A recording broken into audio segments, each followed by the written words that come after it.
Bismillahirrahmanirrahim. Assalamualaikum warahmatullahi wabarakatuh. Perkenalkan, nama saya Muhammad Lutfi Ansori dari Prodi BKPI 3A. Di sini saya akan memaparkan tentang hakikat manusia untuk memenuhi tugas kuliah tafsir hadis bimbingan konseling. Untuk mempersingkat waktu, langsung saja kita bahas materi tentang hakikat manusia. Nah, yang pertama, konsep manusia, penggunaan istilah dalam Al-Quran. Jika diperhatikan dengan seksama, penggunaan kata yang merujuk pada makna manusia dalam Al-Quran terdapat beberapa istilah. Istilah tersebut antara lain Bashar, Al-Insan, dan Al-Nas. Masing-masing istilah tersebut memiliki maksud dan perbedaan tersendiri. Perbedaan tersebut dapat dilihat dalam diagram di bawah ini. Yang pertama, ada istilah Bashar. Dalam Al-Quran diketemukan sebanyak 37 kali, lalu maknanya merujuk pada sifat biologis manusia, seperti berasal dari tanah, makan, dan minum. Contoh dalam surat Al-Kahfi ayat 110, Al-Hijr ayat 33, dan Al-Rum ayat 20.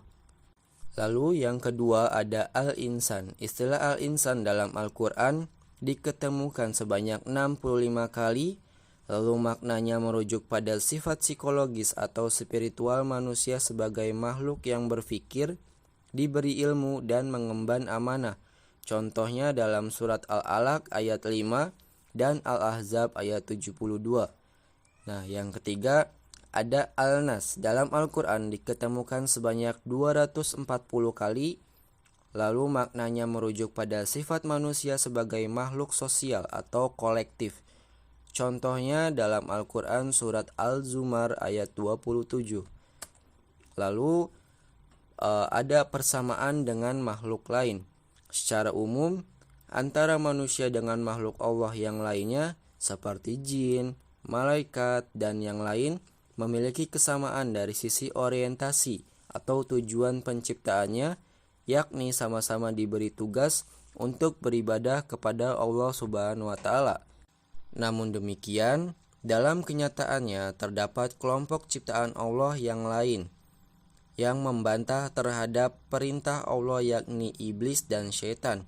Hal ini sebagaimana terekam dalam Al-Quran surat Al-Baqarah ayat 34, yang artinya, "Dan ingatlah ketika kami berfirman kepada para malaikat, sujudlah kamu kepada Adam, maka sujudlah mereka kecuali iblis. Ia enggan dan takabur, dan adalah ia termasuk golongan orang-orang yang kafir." Selanjutnya, ada tujuan penciptaan manusia. Tujuan pokok penciptaan manusia adalah semata-mata hanya untuk beribadah kepada Allah Subhanahu wa Ta'ala. Hal ini sebagaimana dijelaskan dalam Al-Quran surat Az-Zariyat ayat 56, yang artinya, "Dan aku tidak menciptakan jin dan manusia melainkan supaya mereka mengabdi kepadaku."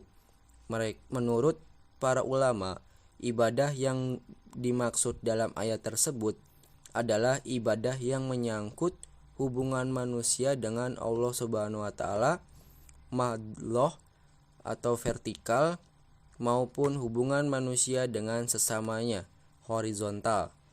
Nah, yang terakhir ada fungsi dan peran manusia. Diciptakannya manusia di muka bumi adalah tak lain berfungsi sebagai khalifah di muka bumi. Peran tersebut sebagaimana dijelaskan dalam Al-Quran surat Al-Baqarah ayat 30, yang artinya, "Ingatlah ketika Tuhanmu berfirman kepada para malaikat, sesungguhnya aku hendak menjadikan seorang khalifah di muka bumi." Istilah khalifah dalam ayat tersebut memiliki makna sebagai penerus ajaran Allah Subhanahu wa Ta'ala dan pemakmur dan pengelola bumi beserta isinya. Nah, demikian pemaparan dari saya mengenai materi tentang hakikat manusia. Kurang lebihnya mohon maaf. Billahi taufiq wal hidayah. Wassalamualaikum warahmatullahi wabarakatuh.